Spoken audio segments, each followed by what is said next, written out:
Ladies and gentlemen, boys and girls, he, she's, theys, and they, welcome back to Mise Passion, YouTube's premier channel about all things women's football. And of course, day 3 of the FIFA Women's World Cup has passed, and we had 4 bumper matches to watch today. And let's just get right into all the things we learned from watching every single one of these matches, starting off with the USA versus Vietnam. The USA lined up in a very attack-focused 4-3-3, which was responded to by Vietnam, who lined up in a 5-4-1, a very defensive shape if you ask me personally. And it was pretty much ado about nothing when you look at this match, as you can pretty much predict who came out on top. Obviously it was the USA. The first 10 or so minutes of this game were much of a feeling out process between the two teams, but of course the USA quickly found a way to get around Vietnam's defense, and in the 13th minute Sophie Smith scored a very good goal off the back of a sumptuous flick of an assist by Alex Morgan, and pretty much the USA just made it business from there, as in the 43rd minute there was a penalty awarded to the USA after a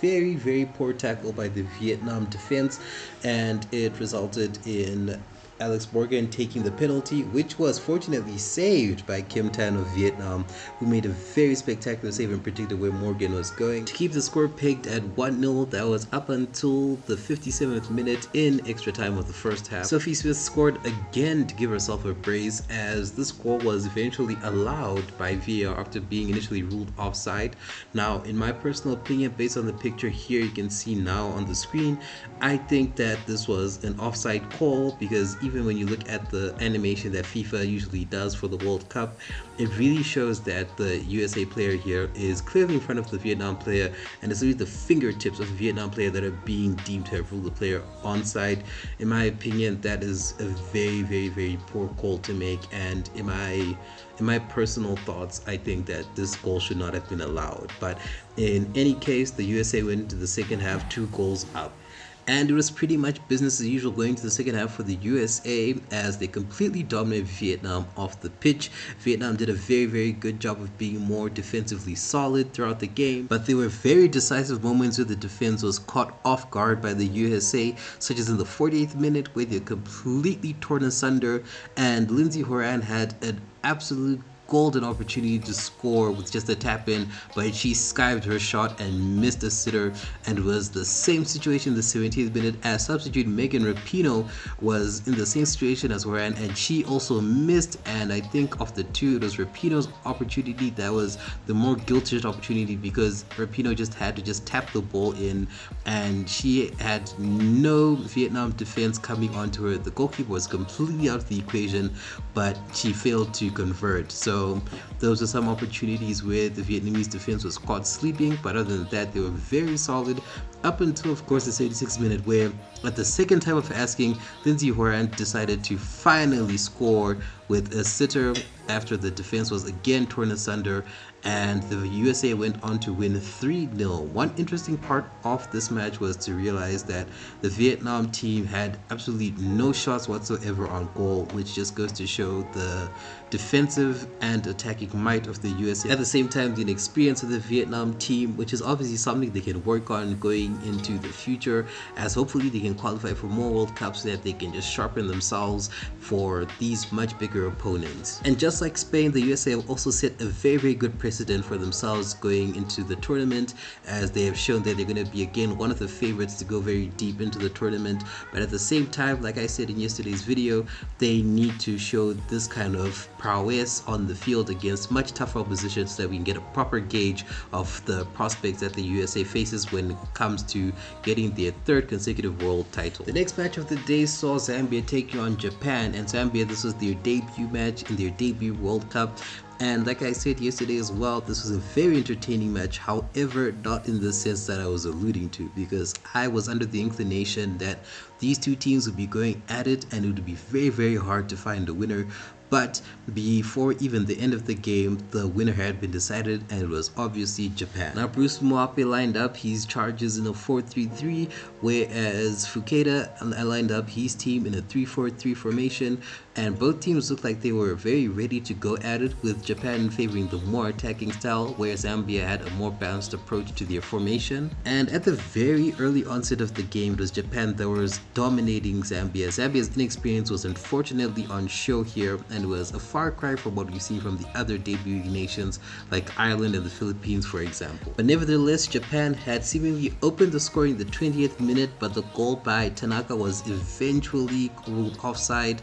so it remained 0-0, and by the 33rd minute of the first half, Zambia was showing a little bit more courage and resurgence into the game as they were starting to find their rhythm, and Japan were actually being pinned back at certain moments in this game. This resurgence was exemplified by a very excellent brace by the Zambians in the 39th minute, where they managed to get a shot on goal, but unfortunately they were unable to convert. And this would prove to be their most definitive moment in terms of an attacking sense, as only 3 minutes later there was a goal on the other end of the field as Japan opened the scoring through Miyazawa with an excellent team attack that was reminiscent of the goal scored by New Zealand on the opening night of the World Cup. And would it end 1-0 to Japan going into the second half of the game. Now, in the second half, it was the same business as usual for Japan, as in the 49th minute Tanaka scored for the second time, but unfortunately again it was ruled offside.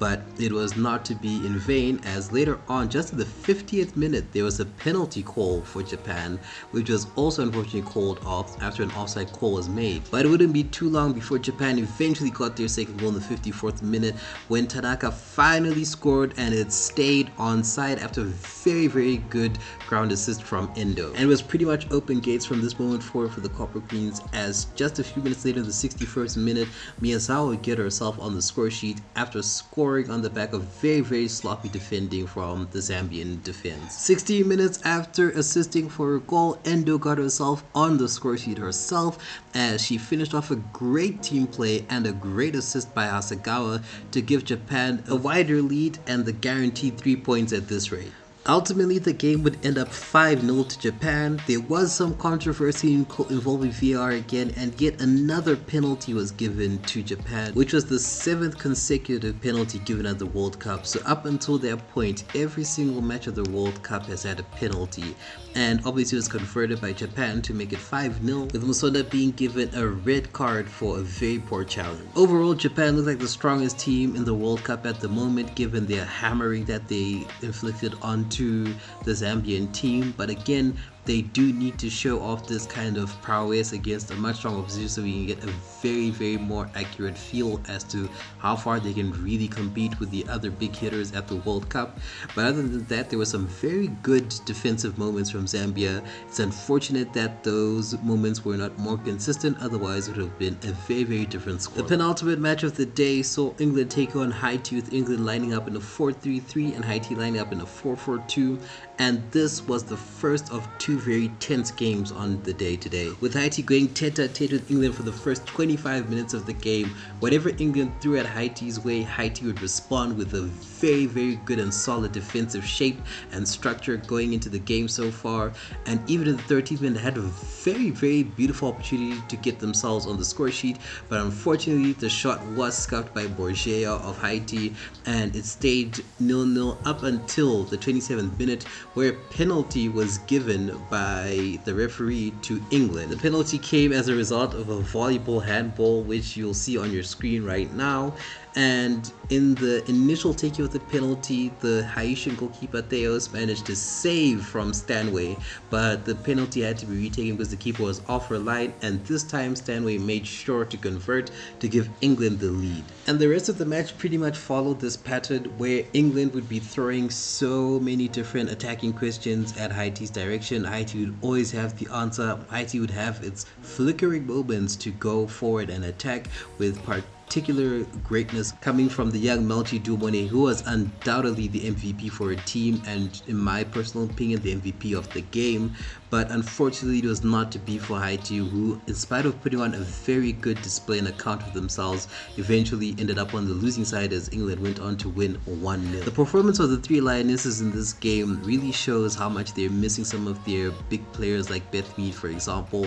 as they were suffering a lot in defense and in midfield, and the attack was lacking the usual sharpness that's associated with the three Lionesses. And this is definitely a point of contention that Sarina Vikman would be best to look into, to make sure that going deeper into the tournament, as England are expected to advance from their group, they can have these issues addressed so that they can go as deep as possible into the tournament and even dare to dream to make history of reaching the final and potentially even winning the World Cup itself. As for the Haitians, it was very unfortunate that they had to leave this match with nothing to show for the very good efforts that they put against a very top team in England, but it goes to show that most likely in their next two matches they're definitely going to come away with something, as in my personal opinion Haiti did deserve to come away with something here, even the win I would dare say, but it was not to be unfortunately on this game in particular. But special mention goes out to Dumonet, who was again the MVP of the match. England could definitely not do anything to touch her. The defense was completely shambolic when it came to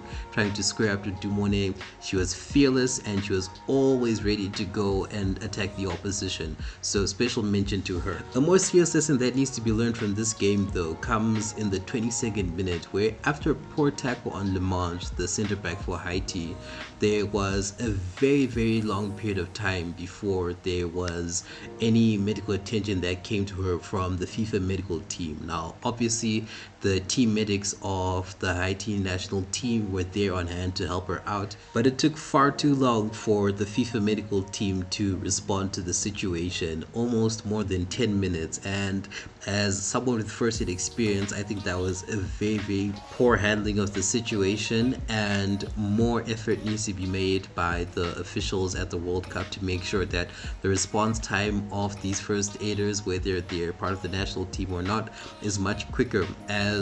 the prolonging of treatment for these players can result in very detrimental injuries that can harm their careers down the line. But other than that, moving on to the final game of the day, which was Denmark versus China, with Denmark lining up in a 4-3-3 and China lining up in a 4-4-2.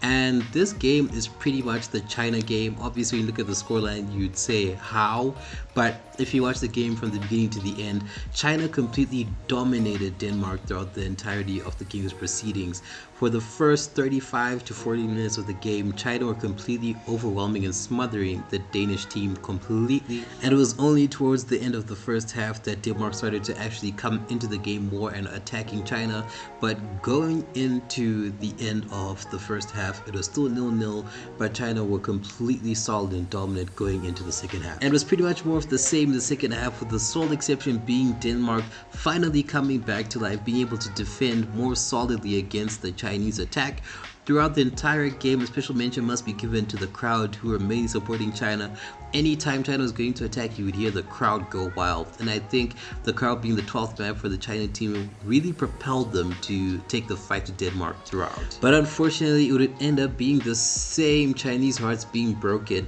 as in the 89th minute, literally towards the end of the game, Denmark scored from a beautiful corner, which was scored by the super sub Vangsgaard to give Denmark the win here. It was very unfortunate for China to go out and lose this match, because again, they were dominant throughout and they really should have gone away with the 3 points, but such is the cruelty of the beauty of football. Based on this performance, China can definitely look forward to the next game and look to get some points, as I do think that if they continue to perform at this level or even go better and beyond this level, they will definitely make it out of the group stages. And as for Denmark, even though they came out with the win, I do think that they need to make a much more concerted effort going into the next game, as Sondergaard's team was very lackluster towards the beginning of the second half against China, and even throughout the second half, as much as they were more adept when it came to defending, China was still the better team. So if they can fail to deal with a team of China's caliber, which in comparison to the other teams in the group and at the World Cup, the prospects for Denmark aren't looking very good. So hopefully they can learn from this experience and do much better in the next game. And hopefully they'll continue to provide more thrilling entertainment for all of us watching at home and watching in person. But other than that, please like, share, and subscribe, and we'll see you in tomorrow's video.